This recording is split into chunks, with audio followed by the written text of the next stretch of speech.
മീഡിയാസിലേക്ക് സ്വാഗതം. പൊന്മാൻ ഡൊമിനിക് രേഖാചിത്രം 3 സിനിമകളുടെ കളക്ഷൻ റിപ്പോർട്ടുകളിലേക്ക് കടന്നു ചെല്ലാം. അതിനു മുമ്പ് ചാനൽ ആദ്യമായിട്ടാണ് കാണുന്നതെങ്കിൽ ഇതുവരെ സബ്സ്ക്രൈബ് ചെയ്തിട്ടില്ലെങ്കിൽ ഒന്ന് സബ്സ്ക്രിപ്ഷൻ പരിഗണിക്കണമെന്ന് വിനീതമായി അഭ്യർത്ഥിക്കുന്നു. രേഖാചിത്രം ഇറങ്ങി 25-ാം ദിവസമാണ് ഇന്ന് ഞായറാഴ്ച. മികച്ച ഒരു കളക്ഷനാണ് സിനിമയ്ക്ക് വന്നുകൊണ്ടിരിക്കുന്നത്.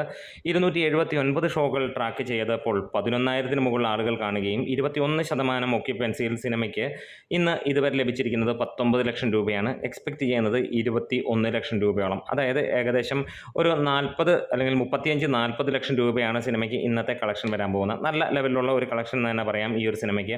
ഇതിനോടകം തന്നെ കേരളത്തിൽ നിന്ന് 25 കോടി കടന്നിരിക്കുന്ന ഒരു ചിത്രമാണ്. വേൾഡ് വൈഡ് ആയിട്ട് 60 കോടിക്ക് അടുത്തേക്ക് സിനിമ എത്തിയിരിക്കുകയും ചെയ്തിരിക്കുകയാണ്. എന്തായാലും ഒരു മികച്ച ഒരു ചിത്രം. 2025 ആദ്യ മെഗാ ഹിറ്റ് എന്ന് തന്നെ നമുക്ക് രേഖാചിത്രത്തിനെ വിളിക്കാവുന്നതാണ്. ആസിഫ് അലിയുടെ ഈ ഒരു സിനിമ ആ ഒരു ലെവലിലാണ് പ്രകടനം കാഴ്ചവെച്ചത്.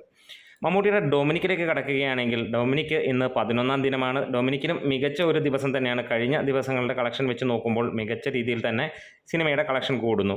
433 ഷോകളിൽ നിന്ന് 17,000-ഓളം ജനങ്ങൾ കണ്ടു കഴിഞ്ഞപ്പോൾ ഇന്ന് 17% ഓക്യുപ്പൻസി.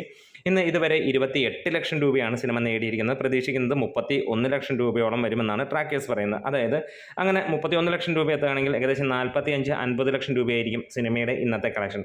ഇതിനോടകം തന്നെ കേരളത്തിൽ നിന്ന് 10 കോടി 20 ലക്ഷം രൂപയാണ് 10 കോടി 20 ലക്ഷം രൂപയാണ് സിനിമയ്ക്ക് നേടിയിരിക്കുന്നത്.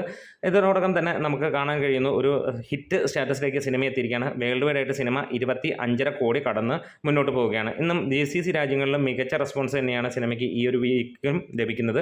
എന്തായാലും നല്ല ഒരു സിനിമ എന്ന പേരും ഇതേപോലെ തന്നെ ഇതിനകത്തിൽ സിനിമയുടെ മാർക്കറ്റിങ്ങിൻ്റെ പിഴവും ആളുകൾ ചൂണ്ടിക്കാണിക്കുകയും ചെയ്യുന്നു. മറ്റൊരു ചിത്രമായ പൊന്മാൻ എന്ന ചിത്രമാണ്. പൊന്മാൻ ഇറങ്ങി 4-ാം ദിവസമാണ്. അതിഗംഭീരമായ പെർഫോമൻസാണ് പൊന്മാൻ നടത്തിക്കൊണ്ടിരിക്കുന്നത്.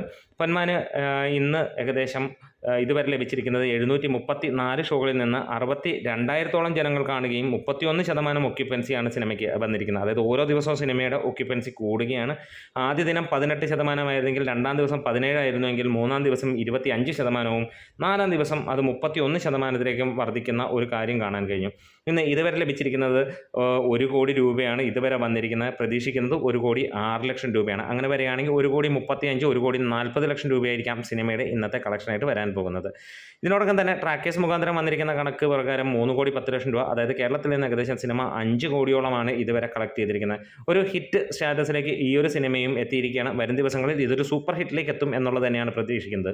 ഇന്ന് നമുക്ക് മടി കൂടാതെയും സംശയമില്ലാതെയും വിളിക്കാം. അതായത് ബേസിൽ ജോസഫ് എന്ന നടൻ അടുത്ത സൂപ്പർ താരമാണ്. അതിന് വലിയ രീതിയിലുള്ള ആഘോഷമോ കുട്ടിഘോഷത്തിൻ്റെ ഒന്നിൻ്റെ അല്ലെങ്കിൽ പ്രചരണങ്ങളുടെ ഒന്നും ആവശ്യമില്ല. സ്ഥിരമായിട്ട് നമുക്ക് സിനിമകൾ വിജയിപ്പിക്കുന്ന മമ്മൂട്ടി കഴിഞ്ഞാൽ മറ്റൊരു താരമുണ്ടെങ്കിൽ, അല്ലെങ്കിൽ മമ്മൂട്ടിക്ക് ഒപ്പം തന്നെ നിൽക്കുന്ന ഒരു താരമുണ്ടെങ്കിൽ അത് ബേസിൽ ജോസഫ് തന്നെയാണ്. അദ്ദേഹത്തിൻ്റെ കഴിഞ്ഞ 3-4 വർഷങ്ങൾ എടുത്തു നോക്കുമ്പോഴും അദ്ദേഹത്തിൻ്റെ സിനിമകളെല്ലാം തന്നെ മിനിമം ഗ്യാരണ്ടി മൂവീസാണ്. എല്ലാവർക്കും തൃപ്തിപ്പെടുത്തുന്ന സിനിമകളാണ്. എല്ലാം വിജയ ചിത്രങ്ങളുമാണ് എന്നുള്ളതാണ്. വളരെ വിരളം ചിത്രങ്ങൾ, വിരളം എന്ന് പറയാൻ തന്നെ ഉണ്ടോ എന്ന് സംശയമാണ്. മികച്ച രീതിയിലാണ് സിനിമയുടെ കുതിപ്പ് മുന്നോട്ട് പോകുന്നത്. നമ്മുടെ വീഡിയോസ് ഇഷ്ടമെങ്കിലും സപ്പോർട്ട് ചെയ്തതാണ് ഗ്രേറ്റ് മീഡിയാസ്.